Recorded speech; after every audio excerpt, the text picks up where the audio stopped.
Okay, we'll continue the lecture on one-dimensional simple harmonic oscillator. See, in the last lecture I had derived the expression for wave function. So the wave function for one-dimensional simple harmonic oscillator was found to be equal to normalization constant, which depends upon the quantum number V. I told you V is vibrational quantum number. It can take value 0, 1, 2, 3, 4, etc. So the normalization constant depends on the value of vibrational quantum number. Then the Hermite polynomial HV of Q. Then we have this function e power minus q square by 2. Okay, this is the wave function. See, here I have written wave function in terms of q, but actually we have to write the wave function in terms of x. So let me rewrite here. So psi v of x can be given as normalization constant times hv of q is root of alpha into x. Okay, therefore here you can write e power minus q square is alpha x square by 2. So this is the wave function for one-dimensional simple harmonic oscillator. Okay, depending upon the value of v, we'll get different states or state functions. Okay, if v equal to 0, you'll get the ground vibrational state wave function. V equal to 1 means first excited vibrational state wave function, right? So like that, depending upon the value of v, we'll get the wave functions correspond to different states. Okay, then what is the expression for normalization constant? Last class I gave the expression directly. Now what I'm going to do, I'm going to show you how to get the value of normalization constant. Okay, before doing that, let me just give you this formula. Keep this in mind. This is called orthonormality condition of Hermite polynomial. Let me write here. Orthonormality condition for Hermite polynomial. Orthonormality condition for Hermite polynomial. The condition is this, that is integral minus infinity to plus infinity h n of q into h m of q into e power minus q square into dq. Okay, this value equal to 2 power n into n factorial into root of pi into the Kronecker delta mn. Okay, so this is the general formula for orthogonality condition. Okay, suppose what is the value of Kronecker delta? You know very well, Kronecker delta take two possible values. One is 0, the other one is 1. When the Kronecker delta value is 0, if m is not equal to n, then the Kronecker delta value is 0. Okay, so if m and n are different, that means it corresponds to two different vibrational state Hermite polynomials. Okay, so two different vibrational state Hermite polynomial are orthogonal because we are getting the answer is 0. Similarly, if m equal to n, it corresponds to same state, same vibrational state. For that, delta mn equal to 1, so that gives you the normalized wave function. So this is for normalization and this is for orthogonal function. Okay, so this gives you the orthonormal condition, right? So keep this formula in mind, very, very important. Now let me work out for normalization constant. Okay, so how to find the normalization constant value for the given vibrational state, or in what is the general expression for normalization constant? Okay, so how to find the general expression for normalization constant. So what I'm going to do, you know very well, for a wave function to be normalized, okay, the integral minus infinity to plus infinity, here the limit is minus infinity to plus infinity, psi v of x star complex conjugate into psi v of x of the function psi v of x, then into dx, I'm sorry, into dx, that should be equal to 1. Okay, this is the condition for normalized wave function. Okay, now let me substitute the values of psi v and psi v star. Remember, psi v of x, okay, and psi v star of x, they are they correspond to the same function, but here we have taken complex conjugate. Remember, in the vibrational state wave function, right, complex does not come into vibrational state wave function. Therefore, the complex conjugate is actually the psi v of x only. Okay, because complex quantity I does not appear in the vibrational state wave function. Okay, so it never appear in Hermite polynomial, it never appear here also. Therefore, vibrational state wave function does not contain I. Therefore, this complex conjugate and this are one and the same. Okay, now, so if I substitute this wave function here and here, what will I get? Since these two are one and the same, so nv into nv become nv square. Let me write directly here. So we get nv square is a constant. I will take it out. Integral minus infinity to plus infinity. We have what is called h. Let me put m here. H n of q, h n of x into h m of x into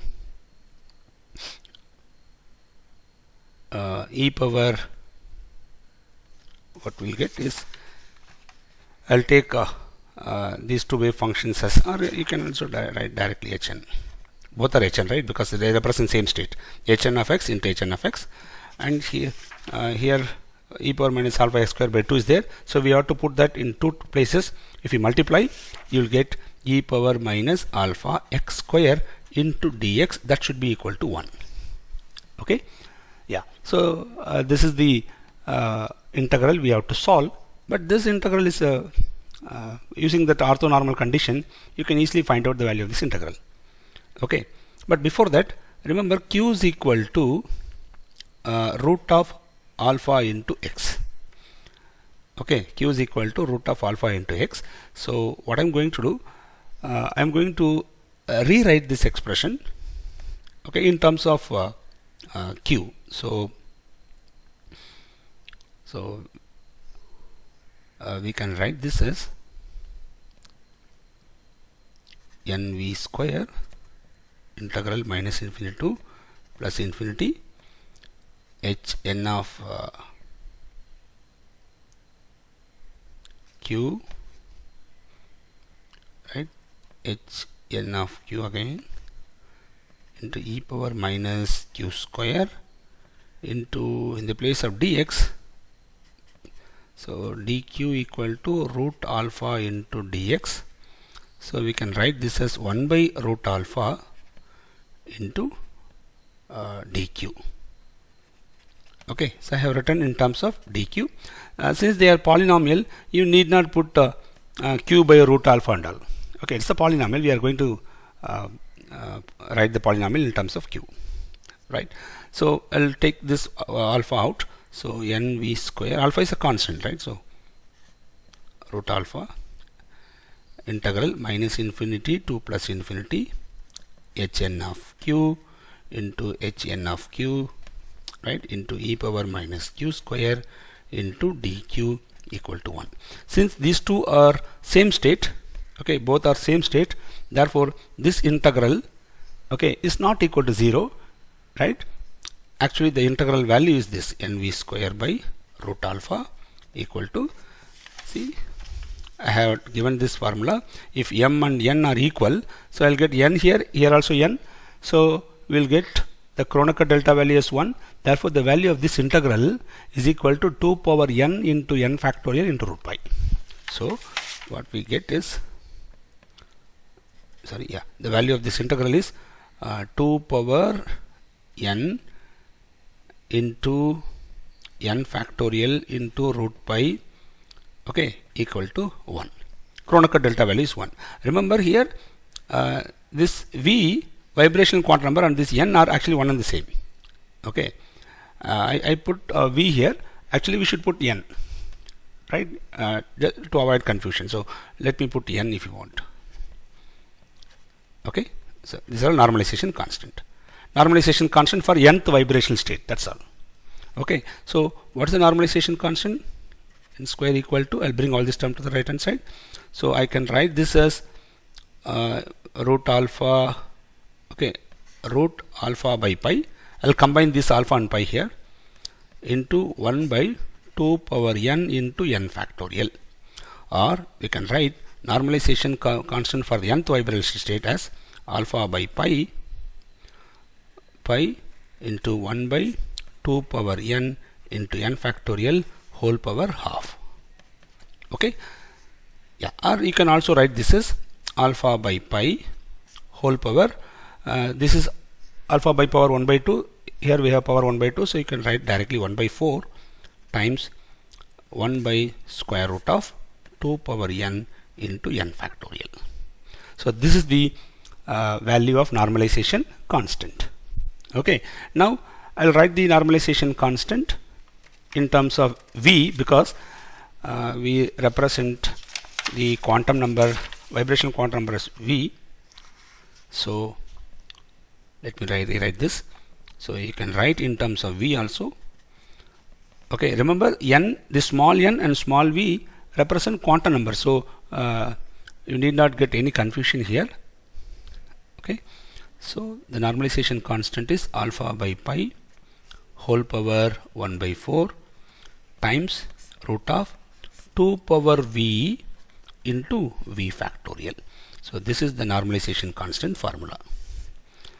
Okay, yeah, so therefore the complete wave function, right, for each state can be obtained by finding the normalization constant, Hermite polynomial, and the final Gaussian function. Okay, see what I'm trying to say. Suppose if you want to find the wave function for the v equal to 0 state, also called the ground state, right? What is the wave function for the ground state? To find this, what we have to do, first we should find out normalization constant for the ground state.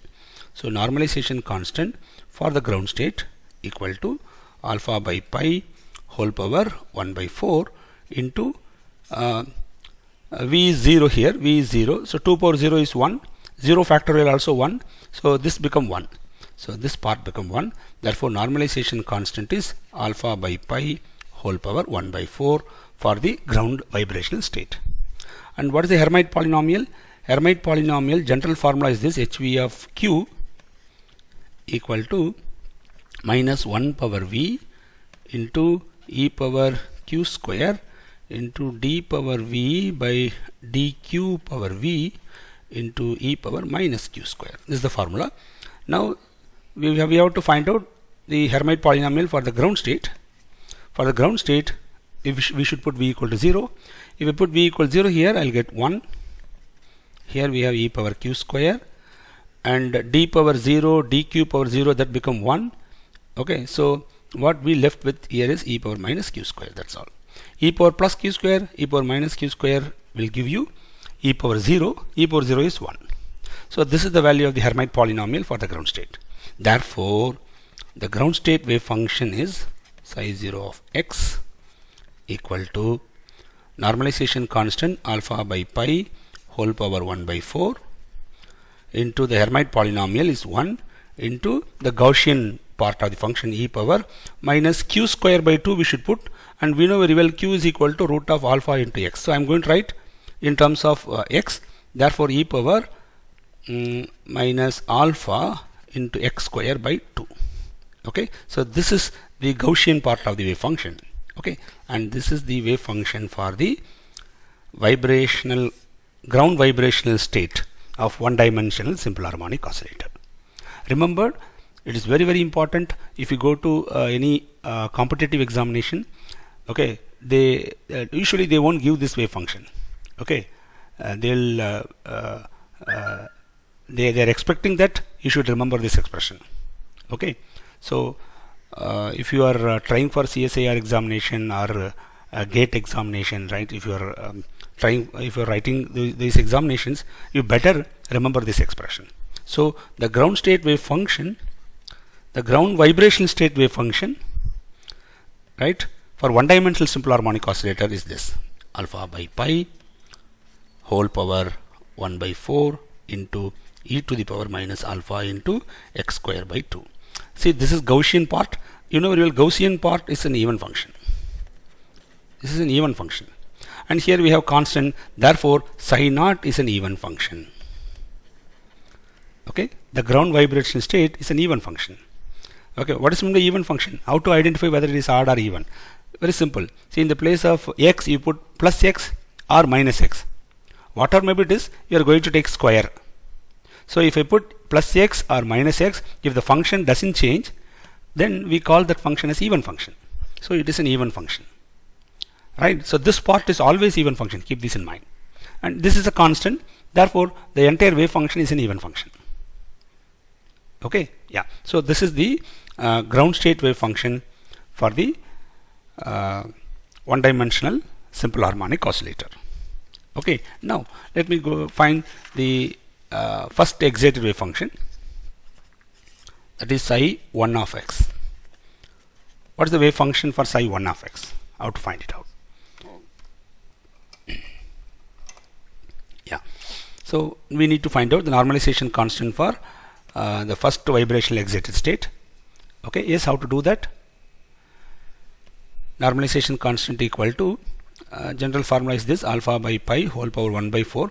This term it is actually appear in all normalization constant term.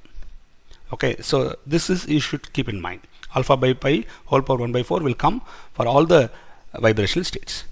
Then 1 by square root of 2 power, now the vibrational state is V value is 1, so 2 power 1 into 1 factorial. This is equal, 2 power 1 is 2, right, and 1 factorial is 1, therefore we will get 1 by root 2. So the normalization constant value is 1 by root 2 into alpha by pi whole power 1 by 4. Okay, this is the value of normalization constant. What is the Hermite polynomial? H1 of q we need to find out. H1 of q is minus 1 power 1 into e power plus q square into d power 1 by dq power 1 into e power minus q square. Okay, so keep this minus 1 as such, e power q square as such. Now we have to differentiate this. If I differentiate, I will get e power q square, and differentiation will give e power minus q square into minus 2q. Okay, minus of minus become plus, so I'll bring the 2q front, 2q. E power plus q square, e power minus q square become e power 0, which is 1. So the Hermite polynomial value is 2q, and you know very well q is nothing but root of alpha into x. Okay, yeah.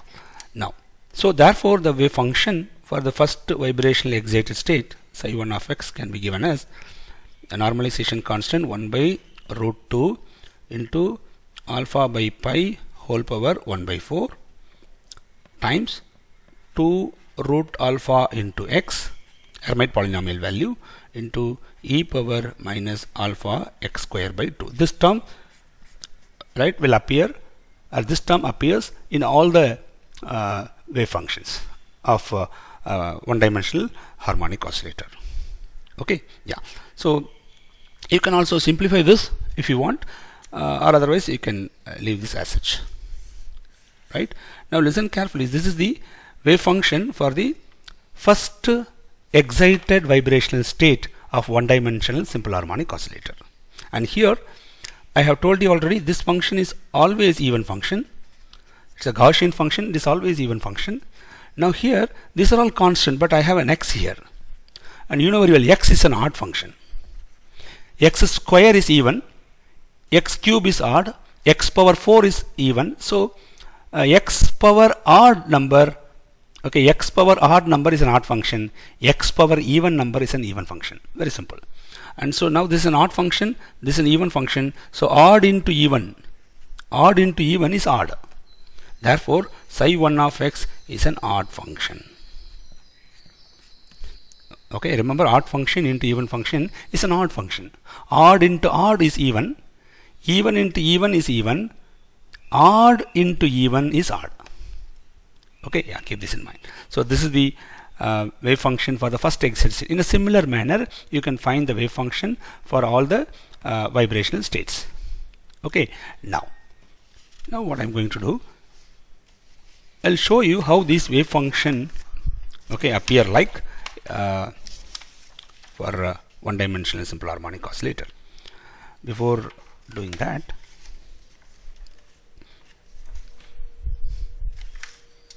yeah, let me draw here.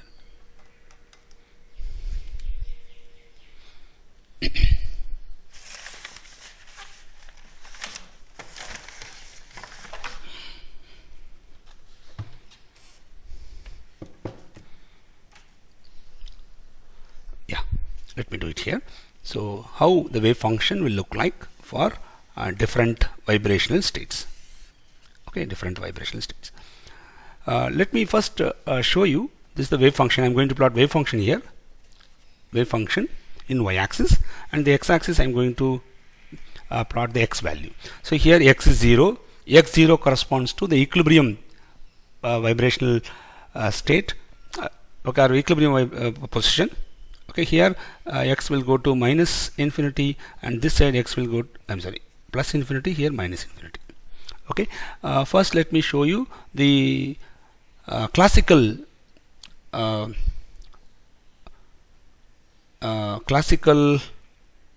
limit. Classically, we write the vibrational state, or we draw vibrational state in harmonic manner. Classical vibrational. Okay, this is the classical limit. Oscillator cannot go beyond this, right, according to classical approach. Okay, but quantum mechanically, right, it was found that energies are not, the lowest energy is not 0. Let me come to energy later, but before that I'll just give you this idea. The lowest energy is not actually 0. The lowest energy will have some value. Okay, let me call that energy as E0. E0 is the lowest vibrational energy possible for one-dimensional simple harmonic oscillator. Okay, this is quantum mechanical. This is classical. Classically, the energy is 0. Classically, the lowest possible energy is 0. Okay, then the next state is the first excited state, E1. Then the next state is the second excited state, E2. Like that, we have many states. Okay, now how the wave function will appear for these states. Let me draw here. Yeah, for the ground state, see, the ground state wave function is this. This is the ground state wave function, and you know very well, these are all constants anyway. If I put x equal to 0, x equal to 0 corresponds to equilibrium length, okay, or equilibrium geometry. If you put x equal to 0, I'll get e power 0. E power 0 is 1, so we have this constant. So at x equal to 0, the function has the maximum possible value. Okay, let me put this is for our understanding purpose. Okay, now in the ground state, where v equal to 0, the ground state, the function at x equal to 0, the function has some maximum value. Then what will happen? It decreases exponentially in both the side. It decreases exponentially in both the side. Okay, right? So this is the wave function for the ground state. This is the wave function for psi 0 of x. Okay, ground state wave function will appear like this. It is a Gaussian type wave function, right? Then what about E1 for the first exit state? For the first exit state, the wave function is this. See, here we have a Gaussian type wave function, and we also have one more x here. So if you put x equals 0, this will give you 1. Whereas if you put x equals 0 here, the entire wave function becomes 0.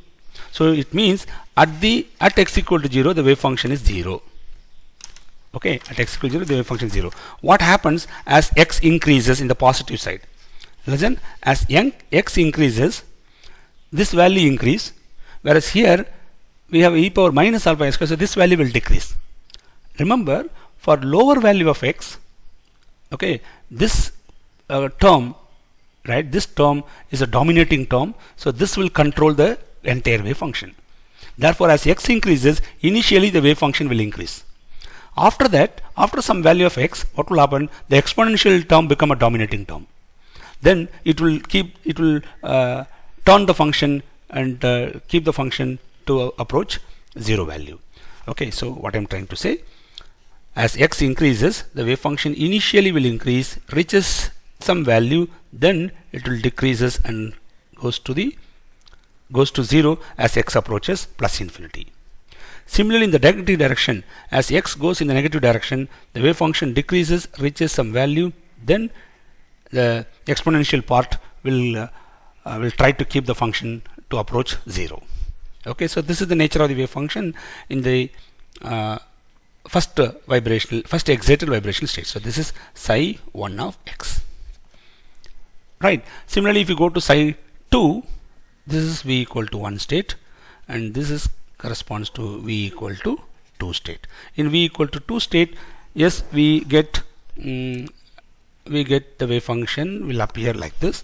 Let me just draw and show you how the wave function will appear like. Okay, this is how the wave function will look like for psi 3 of x. Psi 3 of x. Okay, yeah, from the pictorial form of the wave function, it is very clear that if I keep an imaginary mirror plane here, then this half and this half are same in the case of v equal to 0. So psi 1 of x is a symmetric function, also called an even function. Whereas here I have a crust in the right hand side, whereas in the left hand side I have a trough. So that means it is an odd function. Right? Similarly here, see, both the sides we have equal half. Right? So it is an even function. So in the vibrational or in the one-dimensional simple harmonic oscillator, as we go to the higher vibrational levels, what happens? What happens is that the wave function changes the symmetry. That is, even function, first the ground state wave function is even, then odd, then even, then odd. So even, odd, even, odd, even, odd, like that the wave functions appears. Okay, this is actually due to the symmetric nature of the potential energy. Potential energy is symmetric here. Why? See, potential energy is k x square by 2. Okay, so whether if I put x as plus x or minus x, I'm going to get the same potential energy.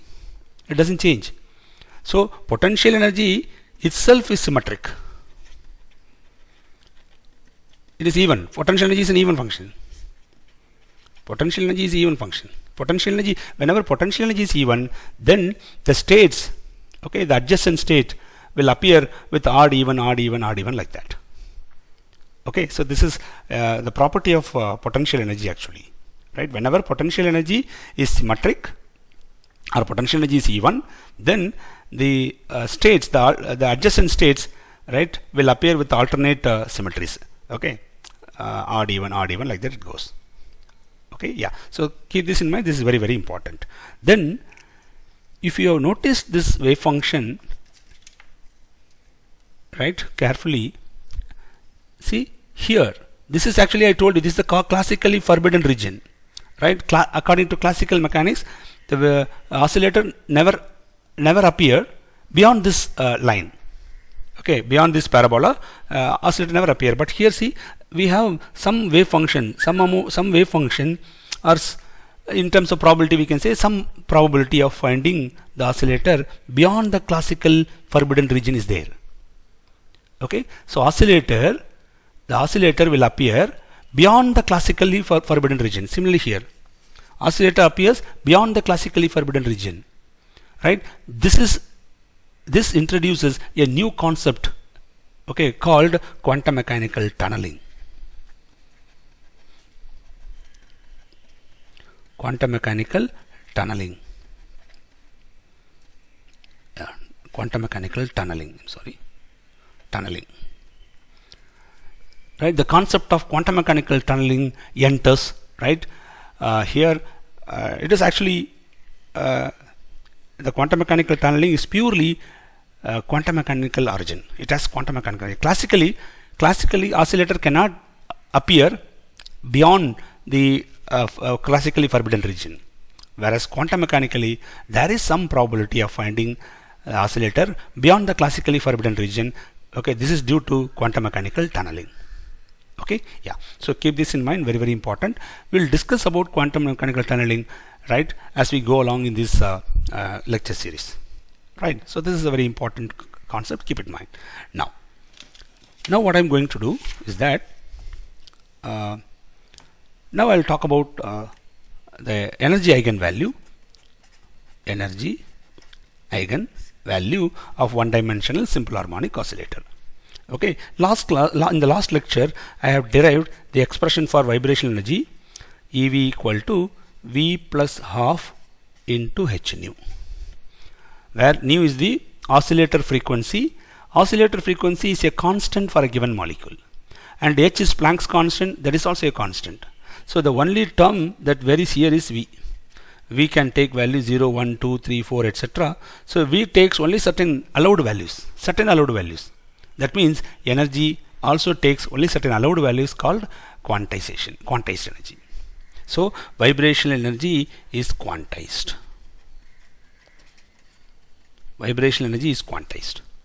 Right? You know very well, classically, the classical energy, right?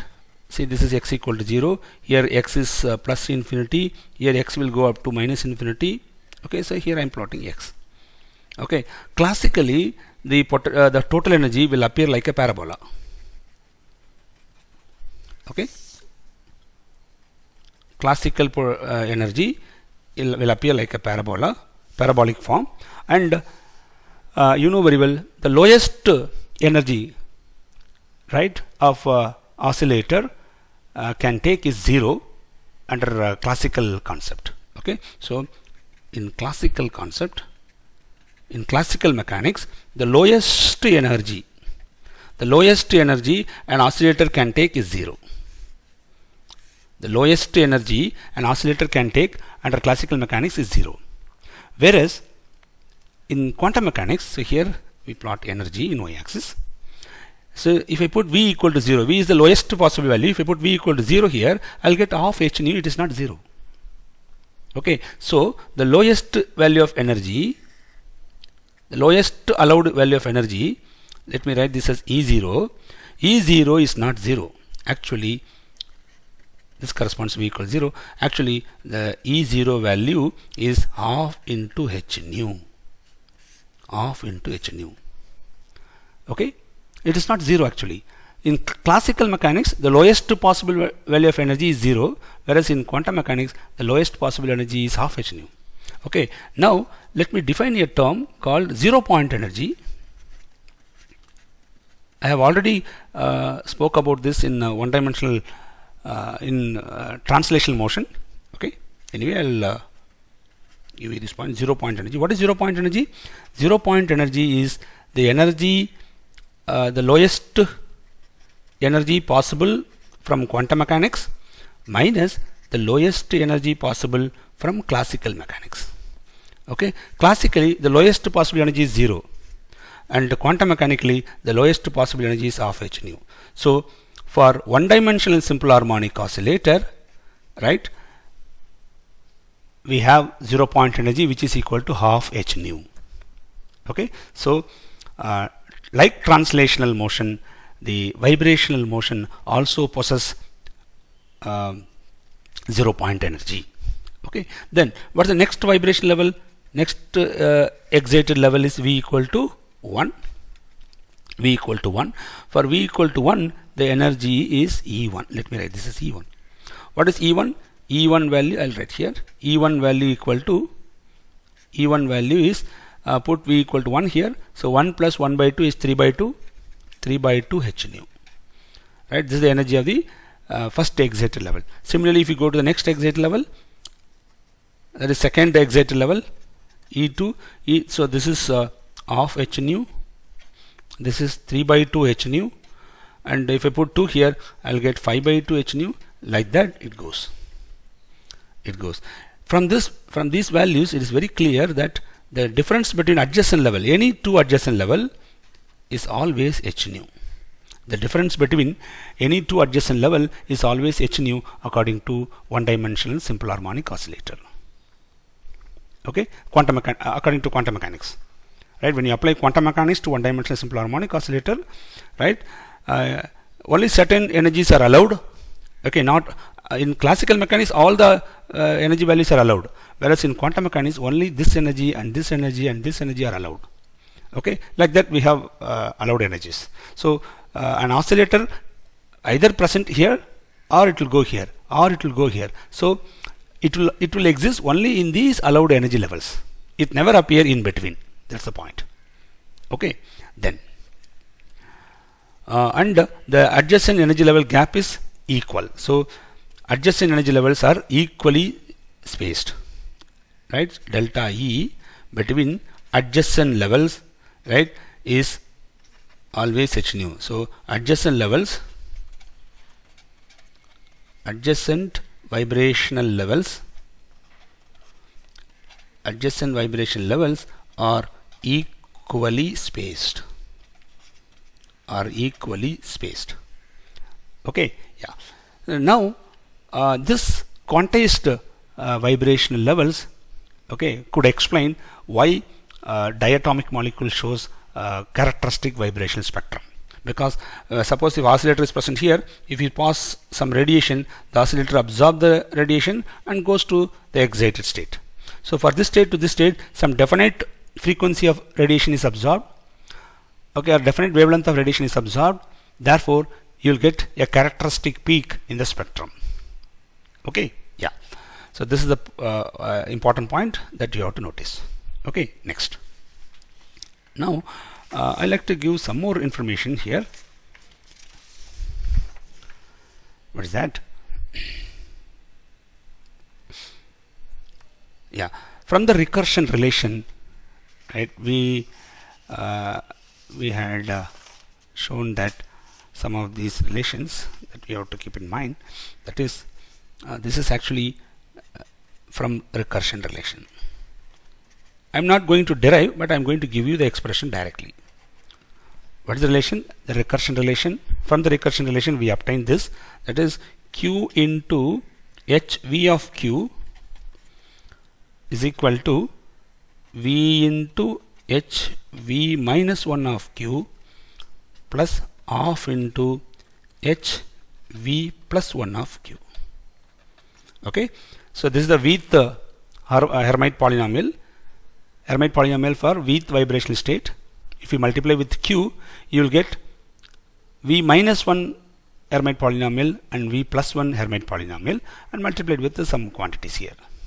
Okay, so keep this in mind. This is an important formula we get from the recursion relation,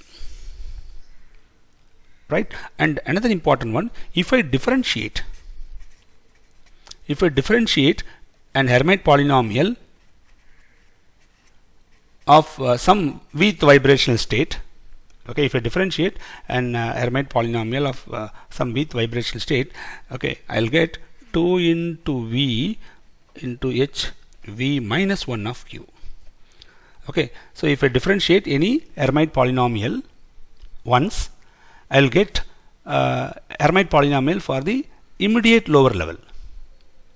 Okay, and this gives you an important information that derivative of an Hermite polynomial can be odd function or even function.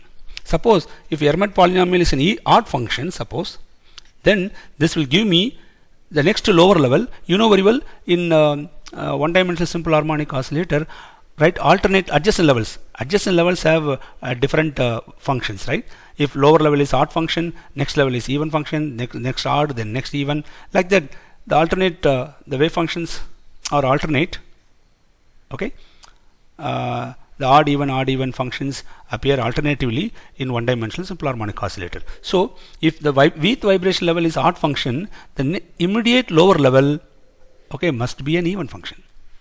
So derivative of an odd function will give me an even function. Similarly, derivative of an even function will give me an odd function. These are some important results that we should keep in mind. Okay, now why I am giving all this information? These informations are very useful when we calculate the average values. Okay, so what's the average value of position? Right, on average, what is the position of the oscillator? Okay, in any state, in any vibrational state.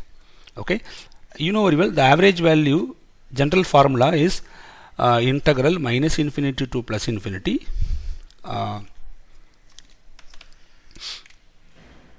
psi,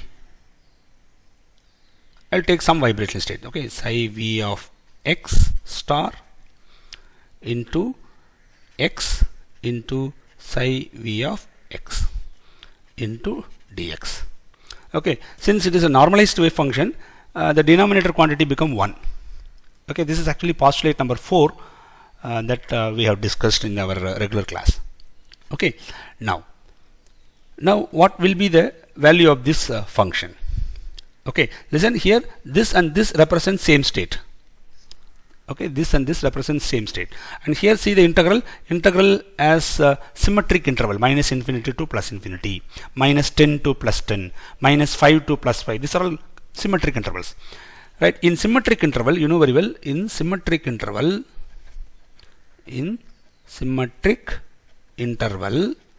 integral of an odd function, right, is 0. In symmetric interval, integral, right, in symmetric interval, integral of an even function, right, is not equal to 0. Right, so whether the integral is 0 or not 0, that you can find using this idea.